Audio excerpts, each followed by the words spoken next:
Allah itu menciptakan segala sesuatu makhluknya itu pasti ada manfaat dan juga tentunya ada mudaratnya gitu kan.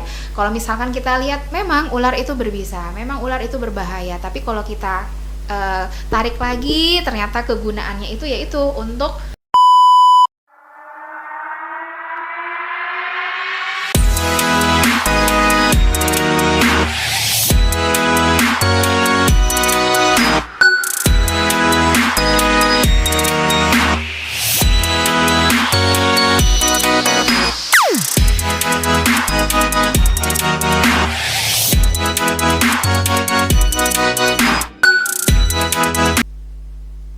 Bismillahirrahmanirrahim. Assalamualaikum warahmatullahi wabarakatuh. Waalaikumsalam warahmatullahi. Halo, jumpa lagi dengan kita di channel TK Al Khairiyah Islamic Preschool Jakarta. Sekolahku semua anak adalah bintang. Baiklah teman-teman semua, seperti biasa pada hari Rabu seru kali ini kita akan ngobrol santai bersama teman-teman kita, kakak-kakak dari komunitas yang sangat luar biasa, yaitu dari komunitas pencinta reptil. Mereka akan berkenalan. Silakan kakak. Boleh? Iya. Saya Hari dari Exalus Indonesia, regional Jakarta dan sekitarnya. Tapi yang lebih luas lagi ini ada Kang Dande, Jabodetabek. Saya Jakarta aja. Iya, sepertinya kalau Kang Dande mungkin sudah lebih seliwer ya. Oke. Karena dia mungkin lebih berpetualang ya, Kang? Iya. Ya, Kang Hari ya. Oke. Baik. Apa ketemu King Kong ya? Oke.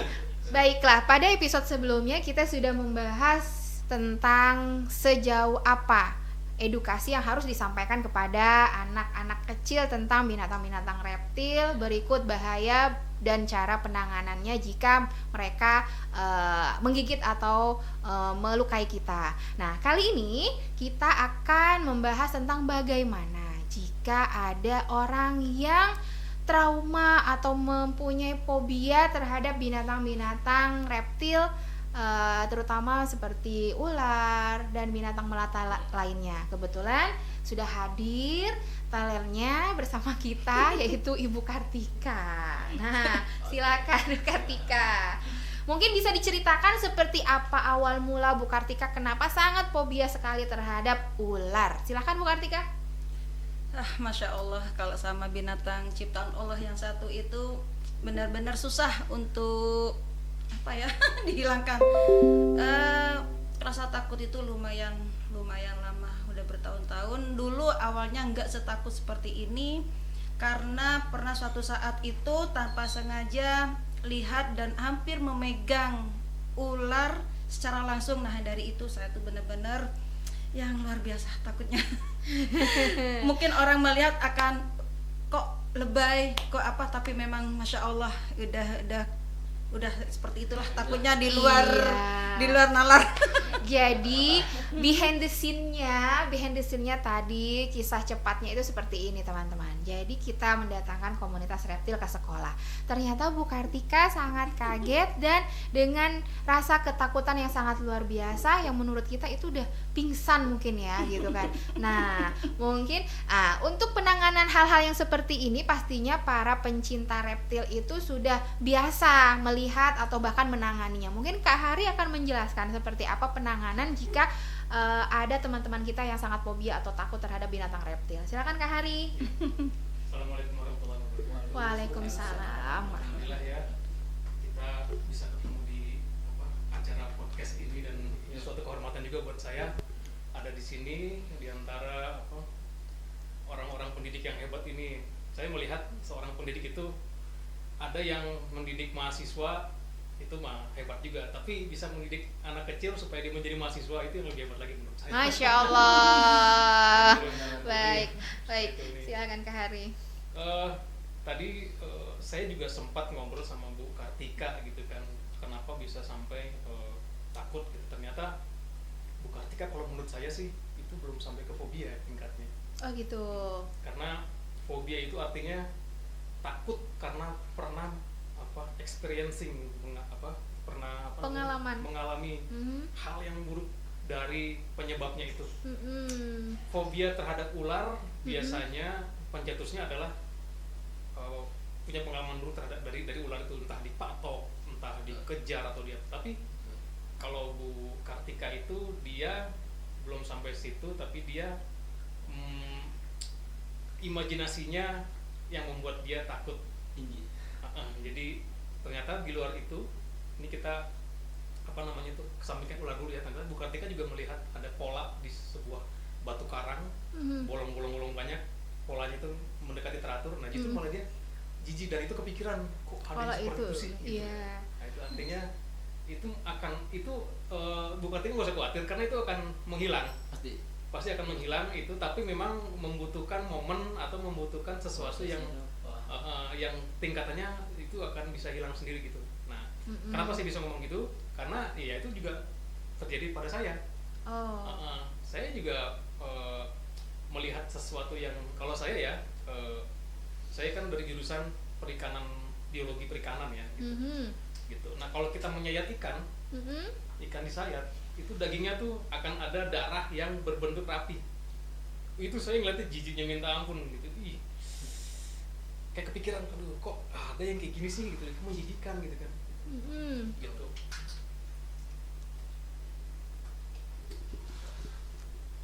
Kok menjijikan sekali gitu, kok ada pola yang seperti ini gitu.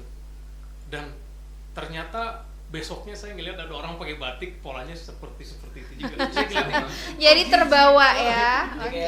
Ini kayak suges gitu ya. Nah, Kayak suges. bahasanya kuncinya di Kang Dade, sugesti. Oke. Bagaimana cara menurunkan sugesti yang Sugesti, negatif, itu yang harus Ibu Kartika cari tahu gitu. Jadi gimana cara ngilangin sugesti tadi? Sugestinya, jadi kuncinya adalah Ibu harus Bertemu menghilangkan lah. sugesti gitu. Entah sekolah-sekolah kayak kartun. Kalau lebih aman tuh kalau kartun ya kan? Iya. Lebih aman maksudnya nggak kartun banget daripada yang beneran. Betul, seperti Kang Dade bilang tadi sugestinya mesti diturunkan. Nah, saran saya untuk sementara Ibu Kartika adalah coba dialihkan dulu sugesti negatifnya itu. Dialihkan aja dulu. Dihilangin dulu aja. Sebelum menghilangkan, nanti emang ada tahapannya kan. Dia akan hilang sendiri karena ini kita, karena pengalaman kita. Betul. Tapi untuk supaya bisa menghilang itu ya coba dialihkan dulu. Gitu. Nanti dari situ akan hilang. Nah, untuk membantu menghilangkan ya mungkin kita juga mencari tahu kenapa sih kok bisa terjadi pola yang seperti itu, kok kenapa sih ular tuh kok ada pola seperti batik, ada seperti ini. Nanti juga kita pengen cari tahu juga ular itu apa sih fungsinya, kenapa dia harus ada di alam gitu. Ketika dia nggak ada di alam, sisi buruknya apa gitu kan. Ternyata ular juga bisa membantu alam semesta untuk menekan hewan-hewan yang juga tidak bermanfaat. Tikus. Seperti tikus. Ketika tidak ada ular, tikus merajalela ya lebih parah. Nah itu nanti kita akan akhirnya ternyata ada fungsinya juga ular. Jadi saya malah jadi penasaran, yang tadinya saya jadi penasaran itu. Oke. Jadi dalam artian seperti ini, karena misalkan kita takut, kita harus melawan rasa takut itu sebenarnya dengan mencari tahu lebih dalam ya, mungkin ya, harus mengeksplor sebenarnya. Nah, yang saya tanyakan sama Bu Kartika ini, yang ditakutkan dari ular itu apa Bu Kartika? Misalkan dari sisiknya, dari warnanya, apa yang ada di benak Bu Kartika kalau misalkan orang bilang ular, yang ada di benak Bu Kartika itu apa? Bentuknya. Oh, bentuknya. Sampai fisiknya ularnya itu apa ya? Bikin awalnya geli sih. Awalnya geli, terus mungkin karena pernah megang tanpa sengaja, nah itu. Jadi yang ada di bayangannya tuh nggak usah lihat ularnya, benda apapun yang motifnya seperti ular, udah. Iya. Kalau ini boleh. Baik, iya. Tapi memang ya kita tidak bisa menganggap orang yang punya ketakutan atau fobia kayak gitu aja gitu. Namanya manusia kan mungkin beda-beda gitu kan. Mungkin bener kata Kang Hari. Jadi kita harus kata kuncinya itu mungkin kita bantu dengan sugestinya diturunin deh gitu. Anggap aja itu bukan ular atau anggap aja itu apa gitu. Nah, ini kalau misalnya sudah mulai turun sugestinya, nah selanjutnya adalah main ke rumah Kang Dade. Justru langsung diajak ke kandangnya. Iya, oke. Kadang-kadang bayar 4.000 ya. Kali 5 banyak belum jajan aqua Bisa. Jadi mungkin saran utamanya untuk disebutnya terapi healingnya itu ya itu untuk sugestinya dulu ya yang dipindahkan Itu gitu punya dari banyak sih misalkan. hewan-hewan buat yang main tuh karet, ada yang karet-karetan, kadang saya awetin si ular tuh, kita awetin, kadang ada juga kayak ibu juga. Saya pernah ngalamin juga kayak ibu tuh banyak, apa 5 kali sih, baru 5 kali, ini yang kelima kali.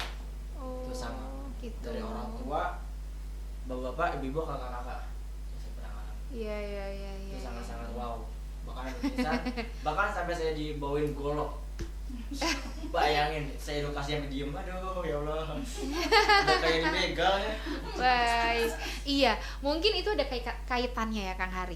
Itu kan tadi disampaikan entah Bu Kartika ataupun Kang Hari, misalkan kayak apa ya, semacam ada kan orang memang yang fobia terhadap titik-titik. Termasuk adik saya sendiri. Itu kalau misalkan ngelihat pola titik-titik, dia tuh yang langsung gitu. Entah apa yang dia pikirkan, tapi dia bilang gitu kan. Iya, gitu. Iya, itu padahal cuman dot to dot gitu kalau kita pikir gitu kan. Entah itu apa mungkin dia memang orang kimia gitu ya. Mungkin apa dia pernah ngelihat apa bakteri atau apa, tapi dia nggak pernah bilang, cuman kalau misalkan ada yang titik-titik aduh gitu kan. Apa sih gitu. Dia mengalihkan gitu. Karena semua orang tuh banyak kekurangan, ada kelebihan. Jadi kan yang pertama yang kedua Balik juga lagi ke diri banyak, manusia ya. sama banyak juga kan yang banyak hawa-hawa penakut dari hewan sama yang suges makhluk halus banyak ya kan. Tapi dibilang nggak ada tapi nyata ya kan. Tapi kalau bilang nyata, wah kita parah banget ya kan. Percaya sama begituan. Ya bener sih, jangan percaya sama begituan. Intinya ke rumah saya aja lah ya. Oke. Jadi setelah kita menurunkan sugesti, setelah itu apa tuh? Tingkatan berikutnya akan gimana? Tadi kan berarti jijik terhadap suatu pola. Memang jadinya kan kepikiran bilang yang bintik-bintik. Ya. Apalagi nanti bintik-bintiknya itu semakin banyak dan dia ada komparasi. Muncul Komparasi dalam artian yang ininya bersih, ininya ada. Tapi kalau udah ngeliat di zoom out, Kayak penyakit itu apa tambah ya? menjijikkan dan itu kepikiran bisa berhari-hari. Apa tuh namanya? Dan kepikiran nggak cuma hari itu, bisa berhari-hari. Iya. Nah, itu. Kebayang-bayang. Itu untuk menekannya itu pertama ya memang kenapa kita butuh literatur supaya kita literasi itu literasi gitu itu sangat menolong orang menjadi berubah menjadi lebih baik. Makanya kan dulu ibu kita Kartini bilang habis gelap terbit terang karena tadi sih literasi tadi kan gitu. Ketika kita mata kita selalu seperti ini gitu kan, ini dalam artian tangan saya adalah literasi yang kurang. Ketika seperti ini kemanapun kita akan dihantui oleh ini gitu. Tapi kita buka sedikit dengan literasi, baca terus dipahami segala macam, akhirnya kita buka dan akhirnya kita lebih ini. Jadi jangan khawatir Bu Kartika itu belum sampai ke arah fobia itu sebetulnya. Jadi bisa dihilangkan ya kan? Bisa dihilangkan itu, cuma memang butuh waktu. Waktu sama kalau mau mempercepatnya itu dia dengan cara literasi tadi banyak mengetahui, ya bisa baca, bisa juga bertemu orang-orang yang memang dia kayak Kang Dade dia harus sering-sering main sama Kang Dade berarti. Oh ya, bukan IG saya. Oh iya, siap. Iya kan itu. Jadi tadinya saya berpikir Bu Kartika itu pernah dipatok ular sampai dia kakinya bengkak atau mungkin pernah masuk UGD itu. Pernah kelilit atau gimana? Itu memang banyak. Itu Itu butuh lebih dari saya, bukan hanya ngobrol dengan saya, tapi butuh orang yang ya itu psikologi gitu kan. Psikolog, psikiater. Tapi kalau ini insya Allah saya sih yakin kalau Ibu Kartika sering membuka literasi tentang ular itu insya Allah sih nggak lama hilang. Oke, jadi harus sering-sering. Iya. Sering-sering mengeksplor ular itu apa sih gitu kan. Ternyata kembali lagi 2 bulan kemudian pas ketemu wah saya udah kena tangan ya, bawa yang gede ya. Mana yang tangan kayak gini? Iya betul. Jadi bawa aku lagi. Iya. Baik. Berarti gue sama ke saya lagi ya. Iya. Depannya ya. Iya. Berarti kita kembali lagi ya Kang. Jadi artinya Allah itu menciptakan segala sesuatu makhluknya itu pasti ada manfaat dan juga tentunya ada mudaratnya gitu kan. Kalau misalkan kita lihat memang ular itu berbisa, memang ular itu berbahaya, tapi kalau kita tarik lagi ternyata kegunaannya itu yaitu untuk memakan tikus ya kan, untuk rantai makanan, betul. Dari padi, terus padi dimakan tikus, tikus dimakan sama Ular. ular dimakan sama burung. Iya. Dan burung dimakan sama pemburu. Food muter lagi. Iya, jadi kalau Terus. misalkan jadi ya misalkan kalau yang para petani itu misalkan banyak tikus, padinya juga nggak akan ini, dan kita pun yang bukan petani nggak bisa menikmati hasil panennya ya kan, karena berkurang Kayak beras, gitu. ya kan? Panen Artinya beras pasti ada. Ketika dalam satu rantai makanan ambil satu, nah pasti akan kelaparan. iya, betul, Masya Allah. Jadi memang tidak ada makhluk Allah yang diciptakan dengan sia-sia. Jadi Allah sudah menciptakan dengan guna dan fungsinya juga madaratnya. Betul. Baiklah, terima kasih Kang Dande, terima kasih Kang Hari, Bu Kartika sudah hadir di ruang podcast TK Al Khairiyah. Semoga kedepannya Bu Kartika sudah menghilang ya ketakutannya terhadap. Semoga Bu Kartika punya miara. Harapan kedepannya Bu Kartika punya peliharaan. Masuk albino ya kan? Tinggal apa? Kang Dande punya orang guys. Iya. Punya makannya ya kan? Baik teman-teman, ternyata Kang Dande dan juga Kang Hari punya komunitas, mereka juga punya web. Ya ada webnya. Ada webnya apa Kang? Silakan di-mention. Kalau saya di Instagram tuh tag aja pecinta retik snack. Pencinta retik snack. Ya. Oke, kalau Kang Hari?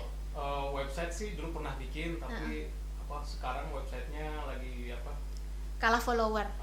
jadi lagi belum diupdate, tapi kita punya YouTube. Ya, oke, silakan. Sahabat Exalos. Oh, Sahabat Exalos. Kalau Kang Dande pencinta Retik snack. retik snack. Baiklah teman-teman semua, sampai jumpa lagi pada tayangan podcast TK Al Khairiyah Islamic Preschool Jakarta. Wassalamualaikum warahmatullahi wabarakatuh. Dadah. Semoga dapet albino.